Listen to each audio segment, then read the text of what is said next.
नहमदुहु नसल्ली अला रसूलिहिल करीम।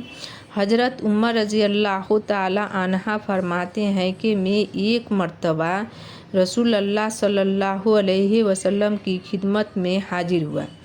देखा कि आप सल्लल्लाहु अलैहि वसल्लम चटाई पर लेटे हुए थे और जिस्म मुबारक और चटाई के दरमियान कोई कपड़ा ना था। अल्हम्दुलिल्लाह।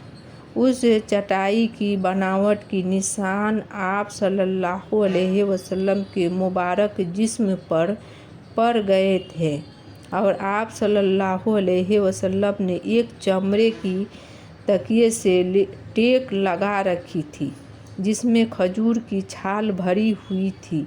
मैंने अर्ज़ किया, या रसूल अल्लाह, अल्लाह से दुआ कीजिए कि आप सल्लल्लाहु अलैहि वसल्लम की उम्मत को बहुत माल व दौलत देवे। देखिए फर्श और रोम के लोगों के पास कितने दौलत हैं, हालांकि वह अल्लाह को पूजते भी नहीं। ये सुनकर आप सल्लल्लाहु अलैहि वसल्लम ने इरशाद फरमाया, अफ़ी हाज़ा अंत या इब्नल खताब, यानी खताब के बेटे, तू अभी उसी पर पड़ा हुआ है कि काफिरों की तरह हमें भी दुनिया मिल जाए। हमारा और उनका क्या जोड़, वह तो दुनिया ही में मज़े देकर आखिरत से महरूम कर दिए गए हैं। क्या तू उस पर राज़ी नहीं कि उनको दुनिया मिले और हमको आखिरत मिले? अल्लाह अकबर।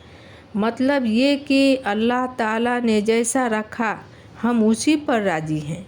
गैरों को अल्लाह ने दुनिया दी और हमको आखिरत दी, तो अब हम दुनिया वाले क्यों बने?